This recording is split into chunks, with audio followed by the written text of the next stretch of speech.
Une fois, j'ai prêché dans l'église de Renan et vous savez, à la sortie de l'église, on a toujours ces personnes qui nous saluent. Ok.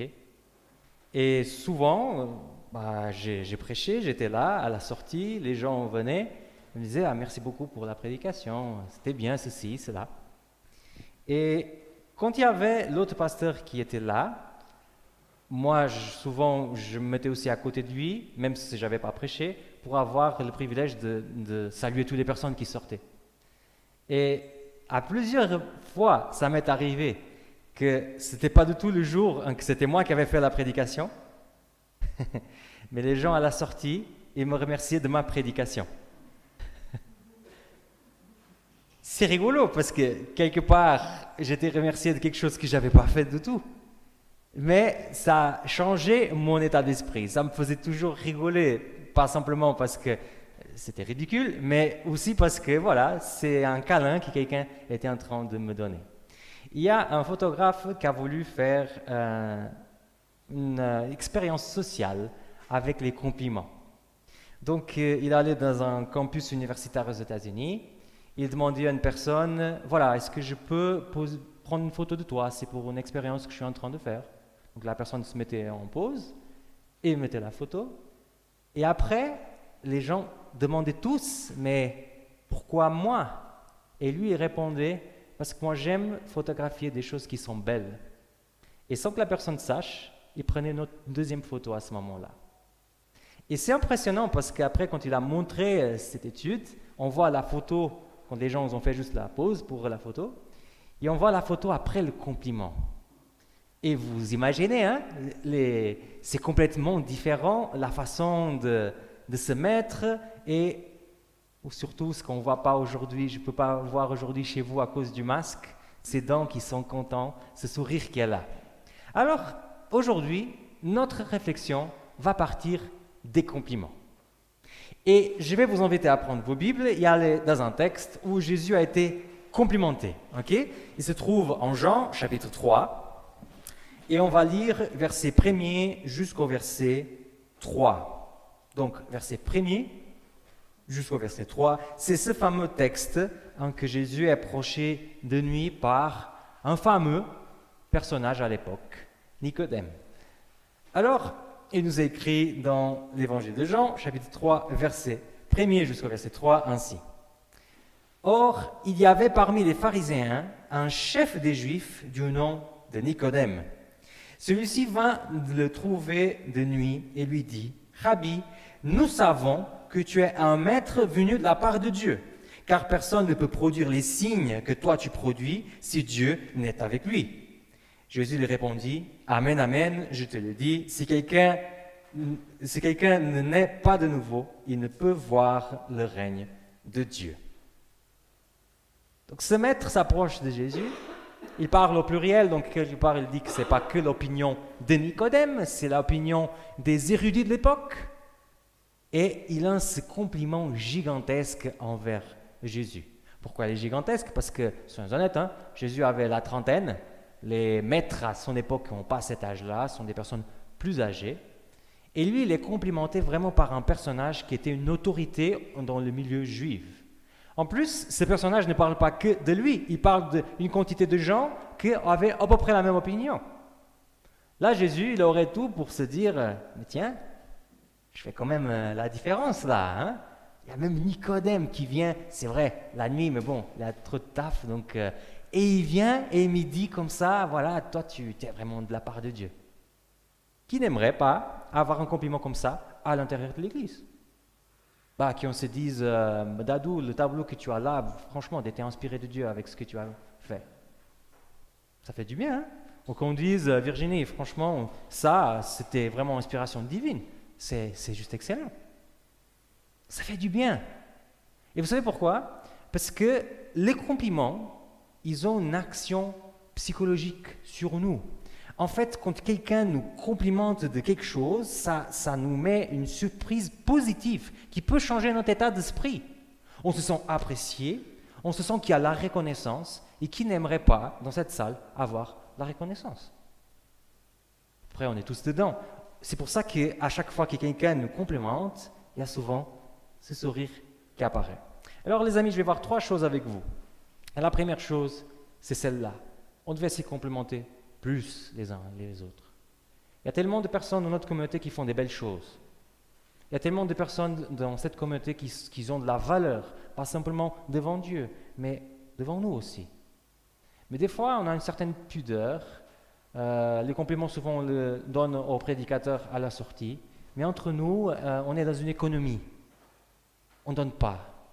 Alors, la première chose, c'est que dans une communauté qui vit un état de famille, et qu'on veut vraiment être des frères et sœurs, pas juste textuellement, mais de façon pratique, on devrait avoir cette reconnaissance les uns envers les autres. Mais ça, c'est juste le premier point. Parce que les amis, les compliments sont aussi dangereux. Ils peuvent être très dangereux. Déjà parce que dans les compliments, il peut y avoir la flatterie. On dit ça? Flatterie? Derrière, il y a aussi la manipulation, des fois, qui utilise les compliments pour arriver à certaines choses. D'ailleurs, les pharisiens, souvent, ils flattaient Jésus, mais pour le mettre en piège après. Mais il y a aussi un grand danger, à mon avis, par rapport aux compliments, c'est qu'ils s'ils sont utilisés d'une façon malsaine, ou tout d'abord on les reçoit d'une façon malsaine, ça peut nous faire du mal aussi. Alors les amis, je sépare bien les eaux là. Les compliments à la base, ils sont très positifs. Ok? C'est une façon de reconnaissance les uns vers les autres. Mais si au bout d'un moment dans notre vie, on devient dépendant des compliments, on a besoin de se faire complimenter pour savoir qu'on existe, pour savoir qu'on a de la valeur, pour savoir qu'on a une dignité, alors là, ça peut devenir compliqué. Là, il y a le danger justement de tomber dans l'esclavage et de commencer à faire des choses et de vivre des choses pour les attentes des autres. Donc je vais plus faire ce que j'ai envie de faire, je vais plus être moi-même, mais je suis à la recherche de reconnaissance. Donc je vais toujours faire ce que les gens attendent de moi. Je vais toujours dire ce que les gens attendent de moi. Je vais finalement ne pas être complètement honnête parce que j'ai peur que si je montre exactement qui suis-je, les gens ne vont pas m'accepter. Ça peut devenir quelque part un piège de vivre d'après tous ces compliments. Et en fait, notre identité, elle ne devrait jamais être dépendante de ce que les gens disent de nous. Bien sûr, des fois, les gens nous disent des choses qui ne sont pas agréables et c'est bien de les entendre, ça nous construit. Des fois, les gens nous disent des choses qui sont agréables, et c'est aussi important, ça nous construit. Mais on ne devrait pas être dépendant de cela pour avoir notre identité. Et Jésus montre dans ce texte de Nicodème qu'il n'est pas du tout dépendant des compliments de la part de Nicodème. En fait, ça le passe un peu à côté. Parce qu'il va se tourner vers Nicodème, et malgré la charge qu'il avait, malgré la force que ce personnage avait en Israël, il va dire, c'est vrai, tu me complimentes là. Mais il y a quelque chose qui est beaucoup plus important qu'être complimenté, mon ami. Qu'est-ce qu'il va dire au verset 3? C'est souvent le verset qu'on sait par cœur, l'histoire de Nicodème, bien que la partie où je vais mettre l'emphase, c'est peut-être celle qu'on oublie souvent. Le verset dit comme ça, « Amen, amen, je te le dis, si quelqu'un ne naît pas de nouveau, il ne peut voir le règne de Dieu. » Souvent, si vous êtes bien d'accord avec moi, on va surtout dans la partie de naître de nouveau. Mais le texte montre bien qu'il faut naître de nouveau pour quelque chose. Ce n'est pas juste naître de nouveau parce que c'est stylé, parce que c'est ce qu'un chrétien doit vivre. Non, on va naître de nouveau pour pouvoir voir le règne de Dieu.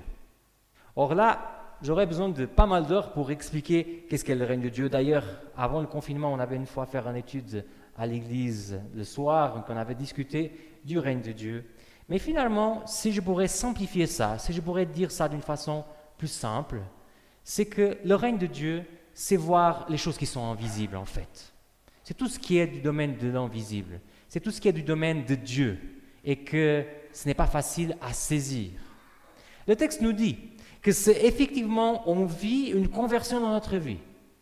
Si on arrive au point de naître de nouveau, là, on va voir le règne de Dieu.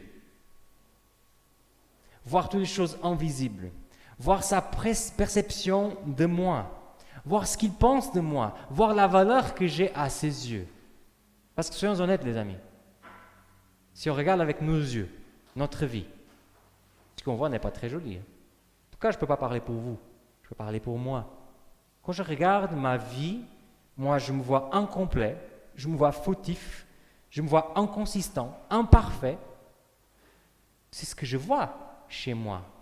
Quelque part, j'ai toutes les raisons pour ne pas me sentir complémenté par Dieu. Parce que quand je le regarde, lui, il est consistant, il est parfait, il est complet, il a toutes ses caractéristiques. Mais moi, quand je me regarde, je me sens un peu dans notre monde, quoi. Alors, le texte dit bien que lorsqu'il y a conversion, lorsqu'il y a cette nouvelle naissance, on gagne une capacité qu'on n'avait pas avant. Et cette capacité, c'est finalement de voir le règne de Dieu. De voir qu'effectivement, malgré tous ces défauts que je peux avoir et que je l'ai, que le Seigneur m'aime quand même, que le Seigneur voit en moi de la valeur, qu'il serait prêt à venir chez moi et avoir aucun problème d'être dans la même table que moi, de manger la même nourriture que je mange. Parce que lui, il n'a pas ce souci d'être avec moi. Si j'arrive à voir ça, si j'arrive à vraiment m'approprier de ça, alors, quelque part, les compliments du monde, les appréciations du monde, la vision que les autres puissent avoir de moi sur terre, ça passe un peu en deuxième plan. Et c'est difficile, hein? C'est difficile. Parce que justement, le règne de cette terre, on le voit, mais le règne de Dieu, on ne le voit pas. C'est beaucoup plus intéressant que quelqu'un me dise que ma prédication était très belle, que j'attends que le Seigneur me dise ça. C'est beaucoup plus facile de trouver quelqu'un qui me dise en face que je suis beau, que de croire que Jésus trouve que je suis beau ou belle. C'est beaucoup plus intéressant que quelqu'un me dise que je fasse bien une activité, que je suis un bon professionnel, que j'ai une belle famille. C'est beaucoup plus facile pour nous et beaucoup plus agréable des fois que de croire en un Dieu qui voit tout ça chez moi. Quelque part, le fait qu'on se sent imparfait, incomplet, fautif, inconscient, toutes ces choses-là, des fois ça empêche qu'on écoute justement qu'est-ce que Dieu pense de moi. Troisième chose, et qui va dans le sens dans un autre verset. Ouvrez avec moi en Galates, chapitre 4 et le verset 4 jusqu'à 7. Ok? Galates 4, verset 4 jusqu'à 7. Pourquoi je peux croire que Dieu me voit d'une façon autant positive, avec toutes les choses que j'ai fait à côté? Regardez ce qui est écrit en Galates, chapitre 4, verset 4 jusqu'à 7. Il nous dit comme ça. « Mais lorsque le temps fut accompli, Dieu a envoyé son Fils, né d'une femme et sous la loi, afin de racheter ce qui était sous la loi pour que nous recevions l'adoption filiale. Et parce que vous êtes des fils, Dieu a envoyé dans notre cœur l'esprit de son Fils qui crie « Abba Père ». Ainsi, tu n'es plus esclave, mais fils. Et si tu es fils, tu es aussi héritier du fait de Dieu. Vous n'avez jamais vu mon père, mais si vous voyez mon père, il a la photocopie physique de moi, mais plus âgé. Et avec plus de cheveux, il a la chance. C'est-à-dire que vous pouvez carrément voir Samuel d'ici 40 ans en regardant mon papa, physiquement. Mais au niveau des caractéristiques aussi de son caractère, je les porte aussi avec moi. Le fait que Dieu nous dit qu'on est adopté de lui, c'est pas juste qu'on est adopté, voilà, le pauvre n'avait pas d'endroit où y aller, donc on en a donné une chambre chez nous. Hein. C'est pas l'adoption d'un chien. Parce que des fois, quand on regarde ce texte, on se dit, voilà, Dieu est tout grand au ciel, il a ouvert une petite porte pour nous, et voilà, on peut entrer dans cette porte et on peut vivre dans la même maison que lui. C'est pas ça du tout. C'est finalement avoir l'accès à son nom de famille, à son foyer, à ses caractéristiques. Ce n'est pas juste habiter dans la même maison comme quand on adopte un animal de compagnie. C'est en fait de devenir de la même famille. Et de la même façon que moi je porte les caractéristiques de mon père d'ici la terre. Quand on accepte de devenir fils, quelque part, ces caractéristiques aussi de notre père se révèlent en nous. Ce n'est pas anodin qu'on parle ici de l'esprit. Alors les amis, On pourrait dire encore beaucoup d'autres choses. C'est un thème qui est très profond. Mais il y a ces 3 choses que j'aimerais vous laisser aujourd'hui. Tout d'abord, reconnaissons plus les choses que les uns les autres font et surtout ce qu'on est. Parce qu'il y a des grandes valeurs dans notre communauté. On est gâtés avec des personnes merveilleuses qui sont ici devant moi. Deuxième chose, notre identité doit venir de Dieu. Notre identité ne peut pas venir d'une pression sociale, elle ne peut pas venir du regard des autres, elle ne peut pas venir de l'opinion de l'autrui. Notre identité, elle doit venir de Dieu. Et troisièmement, si on accepte vraiment d'entrer dans cette dynamique de fils de Dieu, entrer dans la dynamique de se laisser adopter par Dieu, laisser qu'il puisse être vraiment notre papa, alors les amis, il y aura aussi un changement en nous. C'est naître de nouveau que Jésus parle. Et les caractéristiques de notre papa vont aussi se refléter en nous. Et quelque part, il n'avait pas besoin de ça pour nous accepter. Il nous accepte tel qu'on est aujourd'hui. Mais si on commence à vivre dans la maison de notre Père, si on commence à être en relation constante avec celui qui nous a adoptés, c'est juste normal qu'on va commencer à faire comme eux. C'est impressionnant la quantité de choses qu'aujourd'hui, je suis en contradiction avec la culture portugaise. Parce que ça fait quand même 11 ans que j'habite ici, j'ai toujours eu un souhait de me intégrer, et c'est impressionnant, des fois, quand je parle avec mes parents, mon frère, mes amis, comme j'ai pris tellement des habitudes d'ici. Parce que quelque part, tu ne peux pas habiter dans un endroit sans être changé par ça, sans être changé par les personnes que tu côtoies. Pareil, si on invite Jésus dans notre vie, si on accepte d'être vraiment son fils, on va changer, naturellement, sans effort. On va le ressembler de plus en plus. Et vous savez quoi? Les gens de notre ville ici à la Chaux-de-Fonds, quelque part, ils vont voir quelque chose de différent dans ces adventistes-là, ou dans les chrétiens tout court. Parce qu'on va dégager quelque chose. Ils vont savoir que s'ils sont dans la présence d'un chrétien, c'est différent. Ils ont quelque chose de différent. Ils agissent pas dans la même direction que la société nous pousse à agir. Alors les amis, c'était la réflexion que j'ai eue pour moi-même, bien sûr, pendant cette semaine, mais c'est aussi la réflexion que j'ai pour chacun de vous. Amen. Merci beaucoup d'avoir regardé cette prédication jusqu'à la fin. Je m'appelle Samuel Cogna, je suis le pasteur ici de l'église La Chaux-de-Fonds et je t'invite à continuer des commentaires en bas, à liker cette vidéo, à la partager sur les réseaux sociaux si tu veux, ou tout simplement à t'abonner à notre chaîne parce qu'il y aura de nouvelles vidéos qui vont continuer à apparaître.